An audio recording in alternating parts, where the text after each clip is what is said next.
Welcome back friends to अपना competitive corner YouTube channel. आज हम MST के फिजिक्स के लिए फार्मूला रिवीजन सीरीज स्टार्ट करने वाले हैं। आज मैं रोटेशनल डायनामिक्स जो कि 12th का चैप्टर है और सर्कुलर मोशन जो 11th का कुछ पार्ट इसमें लेने वाला हूँ, जो CET के लिए इम्पोर्टेंट है।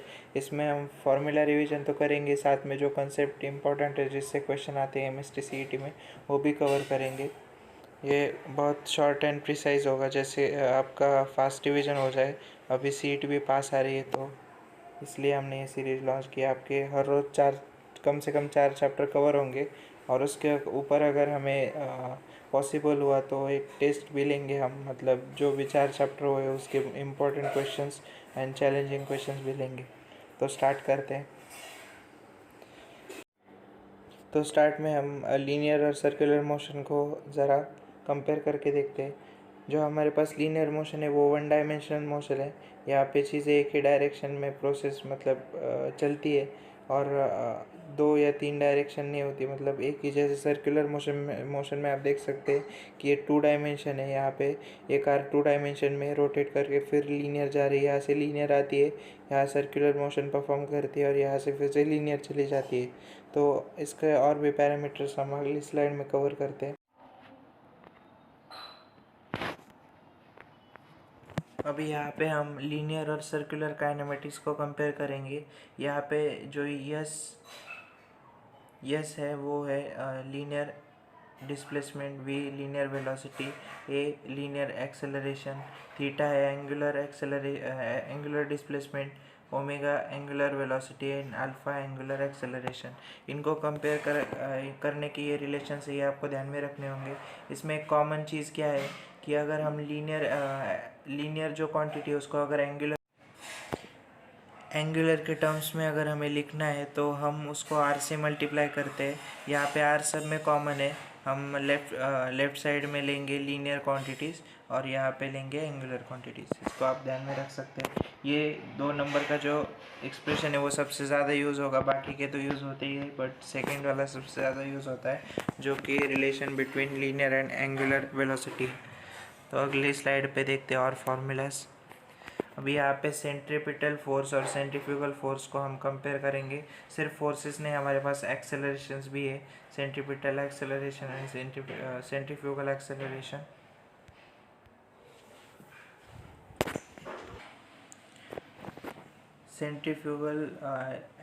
Centripetal acceleration and centripetal force में सिर्फ एक ही डिफरेंस है कि यहाँ पे ये कलर दिख नहीं रहा ठीक से।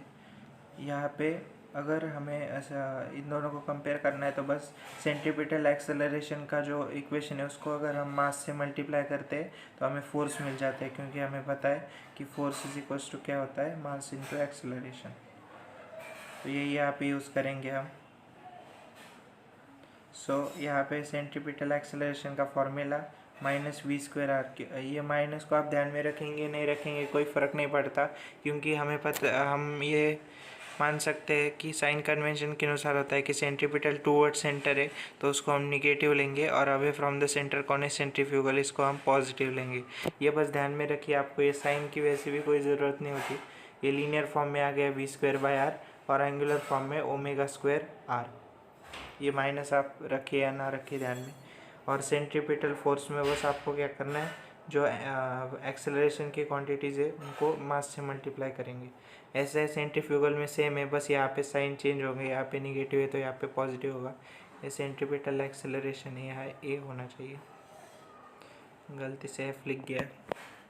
अभी नेक्स्ट स्लाइड पे देखते हैं। अभी यहाँ पे ये जो बच्चा आप देख रहे हैं इस पे सेंट्रीफ्यूगल एक्ट हो रहा है बाहर की तरफ, मतलब ये अगर इसने यहाँ पे पकड़ा नहीं होता तो ये अगर तेज़ी से घूमेगा तो ये बच्चा बाहर की तरफ थ्रो होगा, मतलब इसमें सेंट्रीफ्यूगल फोर्स लगेगा। यहाँ पे ये सेकंड वाला जो घूम रहा है ये वाला, ये अभी स्टेबल नहीं है, लेकिन ये जो घूम रहा है इस पर भी सेंट्रीफ्यूगल फोर्स बाहर की तरफ एक्ट हो रहा है, और अंदर की तरफ जो सेंटर की तरफ एक्ट होगा वो होगा सेंट्रीपिटल फोर्स, और ये दोनों एक दूसरे के अपोजिट फोर्सेस होंगे। नेक्स्ट देखते हैं अभी क्या फॉर्मूलाज है हमारे पास। अभी वर्टिकल सर्कुलर मोशन है, ये अगर आप टर्न लेते किसी भी अगर आप रोड पे चल रहे हैं और कहीं पे ऐसा टर्न आ गया तो यहाँ पे कोई भी अगर ऑब्जेक्ट जा रहा है, व्हीकल जा रहे हैं, तो वो हॉरिजॉन्टल सर्कुलर ट्रैक पे ट्रैवल करती है। तो इसके लिए हमारे पास v का मैक्सिमम स्पीड होता है कि इसके आगे अगर उस गाड़ी का स्पीड गया तो वो गाड़ी यहाँ से सीधा आगे जाएगी और उसका एक्सीडेंट हो सकता है। इसके लिए रोड बनाते वक्त इस वी मैक्स को फिक्स करते, तो वो फिक्स करने का उसका फॉर्मूला होता है वी मैक्स का हमारे पास इन हॉरिजॉन्टल सर्कुलर मोशन। वो होता है √μs/g। यहाँ पे μs जो है वो कोएफिशिएंट ऑफ स्टैटिक फ्रिक्शन है।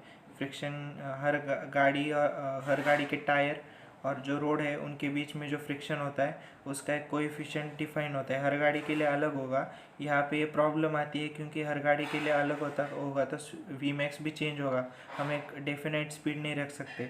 इसको ही ओवरकम करने के लिए आगे हमारे पास बैंकिंग ऑफ रोड भी आता है, वो भी हम देखेंगे, लेकिन पहले इसको स्टडी करते हैं। यहाँ पे जो आर है वो अगर हम सर्कुलर ऐसा रोड बनाएंगे तो उसका जो सेंटर है वहाँ से इसका जो डिस्टेंस होगा उसको आर लेंगे, और जी तो आपको पता है कि ग्रेविटेशनल एक्सेलरेशन है। आगे देखते हैं, इसको डिराइव करने का फॉर्मूला दिया हुआ है हमारे बोर्ड बुक में 12th के, लेकिन उसकी कोई ज़रूरत नहीं अगर आप बस फार्मूला ही ध्यान रखेंगे और जो बीच बीच में डेरिवेशन के वक्त जो फार्मूला यूज़ किए दूसरे वो भी ध्यान रखेंगे तो आपको कोई दिक्कत नहीं आएगी इस एग्ज़ाम में। अभी यहाँ पे हमारे पास बैंकिंग ऑफ रोड है, जो कि पीछे हमारे पास हॉरिजॉन्टल सर्कुलर ट्रैक था, उसमें हर स्पीड जो है वो हर गाड़ी के टायर के मटेरियल पे डिपेंड करता था और वो चेंज होता था। इसलिए अभी बैंकिंग ऑफ रोड किया जाता है और उसका फॉर्मूला जो होता है मैक्सिमम स्पीड का वी मैक्स, उसका फॉर्मूला होता है √r/g और tan थीटा, और जो थीटा है वो यहाँ पे इंक्लिनेशन है।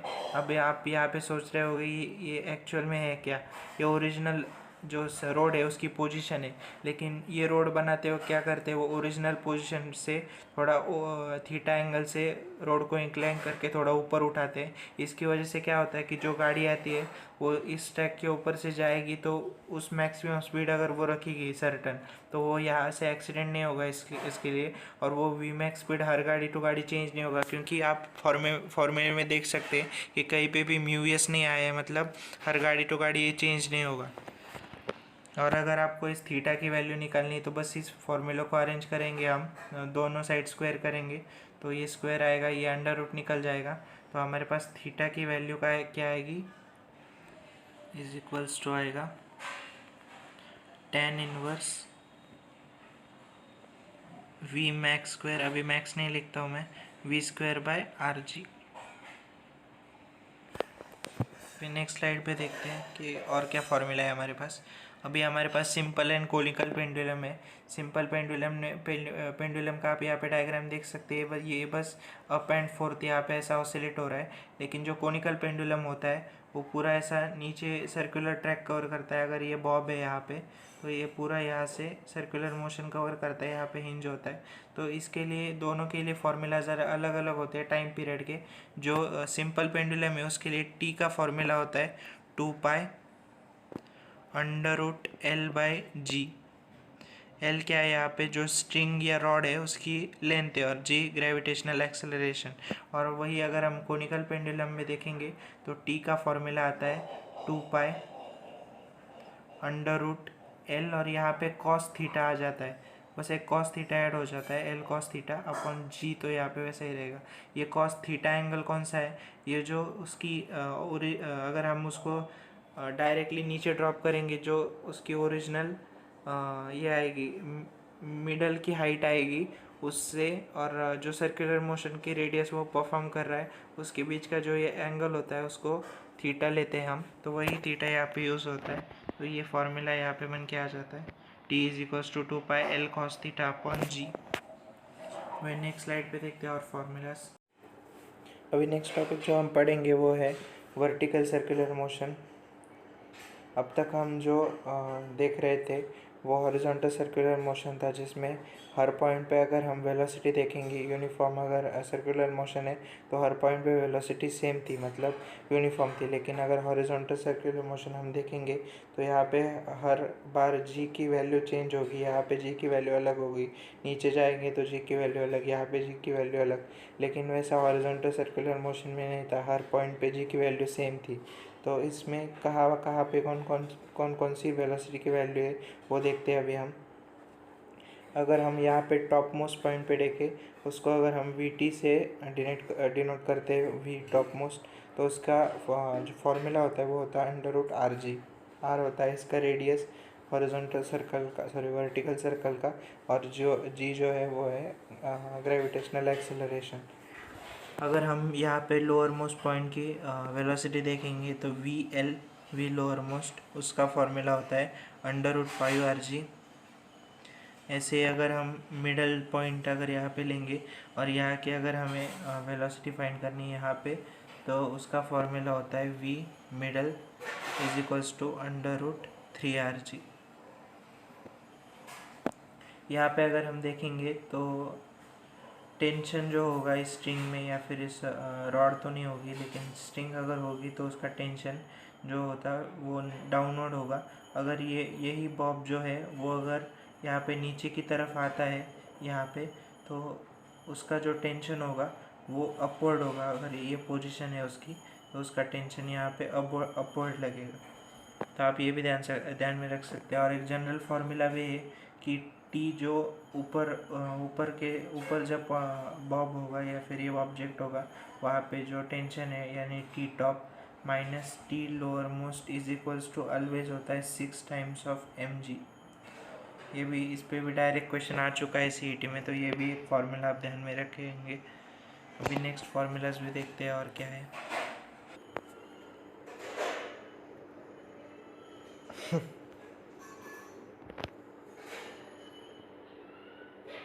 नेक्स्ट हमारे पास अभी टॉपिक है जो है रोटेशनल मोशन।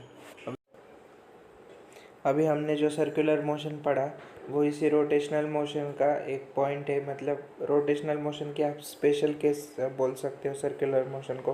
रोटेशनल मोशन में क्या होता है कि बॉडी अपने अराउंड भी, अपने एक्सिस के अराउंड भी रोटेट करती है और सर्कल में भी रोटेट करती है, दोनों होता है। लेकिन सर्कुलर मोशन में सिर्फ एक बॉडी सर्कल के अराउंड रोटेट करती है। तो हम रोटेशन में देखते हैं कि क्या क्या चेंजेस आते हैं। अभी रोटेशन में क्या होता है कि जो मास होता है बॉडी का, हम जो सर्कुलर मोशन या फिर लीनियर मोशन में कंसिडर करते हैं, वो यहाँ पे मोमेंट ऑफ इनर्शिया नाम के कंसेप्ट से रिप्लेस हो जाता है। तो मोमेंट ऑफ इनर्शिया क्यों? क्योंकि सर्कुलर मोशन में हम क्या करते हैं कि पॉइंट ऑब्जेक्ट को कंसिडर करते हैं, छोटा एकदम पॉइंट ऑब्जेक्ट।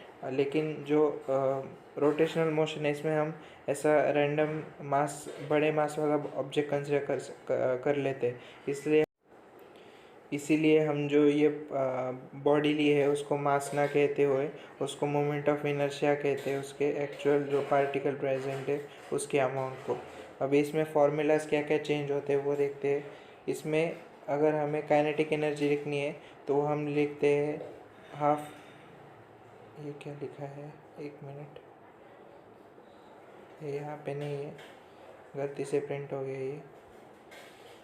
अगर हमें काइनेटिक एनर्जी लिखनी है in terms of rotational motion में क्या होता है कि अभी बस मास किससे रिप्लेस होगा, मोमेंट ऑफ इनर्शिया, जिसको हम आई से डिनोट करते हैं। यहाँ पे आई लिख देता हूँ मैं। तो काइनेटिक एनर्जी क्या आएगी, हाफ आई जो लीनियर में क्या होता है फॉर्मूला काइनेटिक एनर्जी का, हाफ एम वी स्क्वायर। अभी यहाँ पे m जो है वो मोमेंट ऑफ इनर्शिया से रिप्लेस हो जाएगा I से, और v जो लीनियर वेलोसिटी थी वो एंगुलर वेलोसिटी से रिप्लेस होके ओमेगा स्क्वायर हो जाएगी। ऐसे ही टॉर्क जो है, टॉर्क मतलब रोटेशनल मोशन का फोर्स होता है। फोर्स का फॉर्मूला होता है मास इनटू एक्सेलरेशन। यहाँ पे मास तो रिप्लेस, एक मिनट, यहाँ पे मास जो है वो रिप्लेस हो जाएगा I से, और जो एक्सेलरेशन है वो अल्फ़ा से रिप्लेस हो जाएगा। तो फार्मूला टॉर्क का आएगा आई अल्फ़ा। ऐसे ही अगर हम लीनियर मोमेंटम को देखेंगे, लीनियर मोमेंटम का हमारा जो फार्मूला होता है P is equals to m v होता है। यहाँ पे m फिर से I से रिप्लेस होगा और V जो है वो ओमेगा से रिप्लेस होगा। और यहाँ पे जो P है वो एल से रिप्लेस हो जाएगा, जिसको हम बोलेंगे angular momentum, L is equals to I omega. मैं नेक्स्ट स्लाइड पे और फॉर्मूलाज देखते हैं रोटेशन से। रोटेशन में हमारे पास दो एक्सिस थ्योरम होते हैं, जिससे हमें ऐसा किसी भी पोजीशन पे या किसी भी एक्सिस पे मोमेंट ऑफ इनर्शिया जो है उसको हम निकाल सकते हैं। पहले मोमेंट ऑफ इनर्शिया का जो जनरल फार्मूला होता है वो होता है m are square, mass into r square, जो हम उसका रेडियस है या फिर लेंथ होगा अगर लीनियर बॉडी होगी तो, और अगर एंगुलर बॉडी होगी तो उसका रेडियस होगा। इसको हम इस फार्मूला से लिखते हैं I is equals to M are square.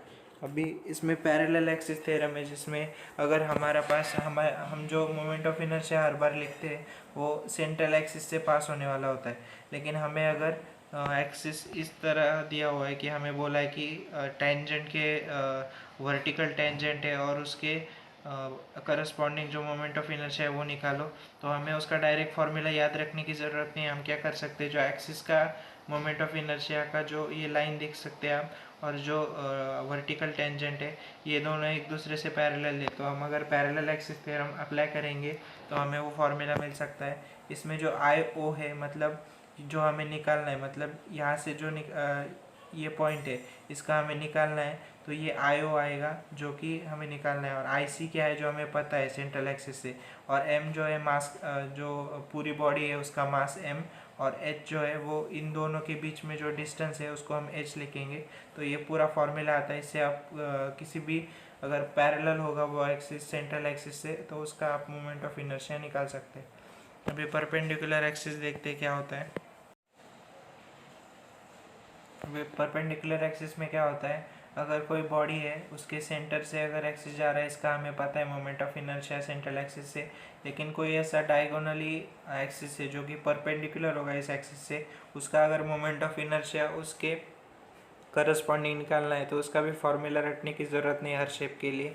आप एक फार्मूला अप्लाई कर सकते हैं। आई जेड मतलब अगर ये तीन एक्सिस, आपको पता है कि कोई भी बॉडी तीन एक्सिस में होगी, अगर वो थ्री डायमेंशनल होगी तो उसका जो मोमेंट ऑफ इनर्शिया है वो किसी भी आप एक एक्सिस को लेंगे तो उसको दो एक्सिस के सम के टर्म्स में लिख सकते हैं। मतलब जो उसका एक्स एक्सिस के टर्म्स में अगर हमें लिखना है तो एक्स एक्सिस का जो इनर्शिया होगा वो क्या होगा, वाई एक्सिस का इनर्शिया प्लस जेड एक्सिस का इनर्शिया। ऐसे ही आप सारे एक्सिस के लिए लिख सकते हैं। इसका मतलब अगर हमें जो ये है, ये सपोज वाई एक्सिस है, इसका हमें दिया हुआ है और हमें निकालना है कि इस एक्स एक्सिस का क्या होगा, तो हम आई एक्स लिख सकते हैं, आई वाई प्लस आई जेड। और आई एक्स और आई वाई अगर सर्कुलर बॉडी है तो दोनों भी डायगोनल ही होंगे, तो डायगोनल का सेम आता है, तो इसको हम टू टाइम्स ऑफ किसी भी एक के टर्म्स में लिख सकते हैं, two times of I y is equals to I x. तो इस तरह से आप निकाल सकते हैं। नेक्स्ट देखते हैं। अभी हमें डिफरेंट बॉडीज़ के लिए मोमेंट ऑफ इनर्शिया के फॉर्मूला है, ये आप यहाँ से पढ़ सकते हो कि रिंग या सिलेंडर होगा। अभी एक रिंग है, और सिलेंडर भी क्या होता है कि बहुत सारी रिंग मिला के एक सिलेंडर बनाएंगी, तो रिंग के लिए और हॉलो सिलेंडर के लिए सेम फार्मूला होगा जो कि है एम आर स्क्वायर। अगर थिन रिंग है, एकदम थिन रिंग, और उसका डायमीटर के ये क्या था, सेंट्रल एक्सिस के अलॉन्ग था। आप इसको याद रखिए ना रखिए चलेगा, क्योंकि आप इसको फिर से परपेंडिकुलर एक्सिस से निकाल सकते हैं, वो ये जाने दीजिए फिर। और अगर एंगुलर रिंग होगी, मतलब एक रिंग है और उसके अंदर और एक रिंग है, और अब आपको इसका moment of inertia central axis से निकालना है, तो इसके लिए आप क्या करेंगे, हाफ एम तो वैसे कि वैसा रहेगा, बस दोनों आर जो है वो उसका स्क्वायर की एडिशन होगी, मतलब छोटा आर प्लस बड़ा आर।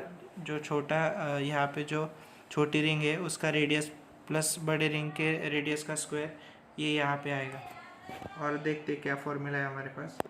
अगर डिस्क होगी और सॉलिड जैसे कि अगर हॉलो सिलेंडर और रिंग है उसका फॉर्मूला सेम आता है, वैसे ही अगर सॉलिड रिंग है या उसको हम डिस्क भी बोल सकते हैं, और हॉलो अगर सॉलिड सिलेंडर है उसका फॉर्मूला भी सेम आएगा, वो जो कि होगा I is equals to half M are square. ऐसे ही डायमीटर के अलॉन्ग दिया है जो कि आप परपेंडिकुलर एक्सिस से निकाल सकते हैं। फिर स्पीयर है, पर ये हॉलो स्पीयर है। हॉलो स्पीयर का क्या फॉर्मूला है यहाँ पे, 2/3 एम आर स्क्वायर। ऐसे सॉलिड स्पीयर का है 2/5 एम आर स्क्वायर। और कुछ है क्या देखते हैं। यूनिफॉर्म सिमेट्रिक स्फेरिकल शेल, मतलब अगर एक शेल दिया हुआ है हमें, हमने पिछले स्लाइड में हॉलो स्पेयर का जो मोमेंट ऑफ इनर्शिया है वो देखा, लेकिन हमारे पास अगर एक स्पेयर है और उसके अंदर एक छोटा स्पेयर और है, तो इसको निकालने के लिए हम क्या करेंगे, सेंट्रल से निकालना है, सेंट्रल एक्सिस से।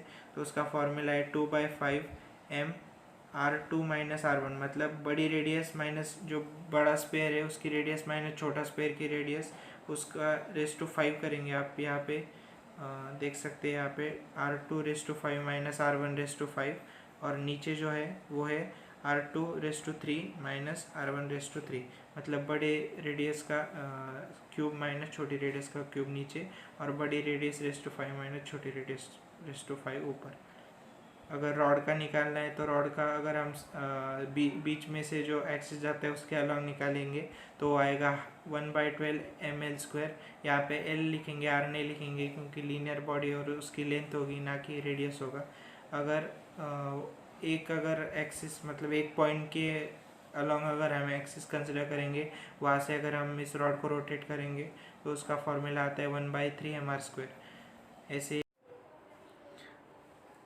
अभी नेक्स्ट हमारे पास है एक शीट है, अगर हमें बस एक रॉड दी हुई है, उसका एक एक्सिस से निकालना है या फिर बीच में से निकालना है, तो हमने फार्मूला देखे।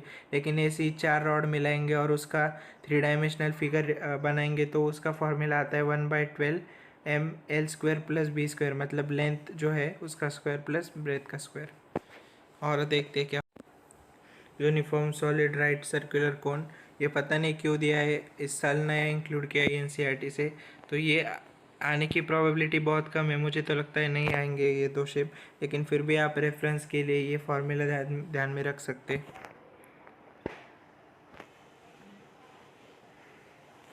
ये कुछ एंगुलर और सर्कुलर जो क्वांटिटीज़ है उसके बीच में रिलेशन दिए हुए हैं, ये सारे मैंने आपको पढ़ाए, लेकिन एक टेबल फॉर्म में आपको अगर ध्यान में रखना है या फिर एक बार रिवाइज करना चाहते हैं तो आप देख सकते हैं।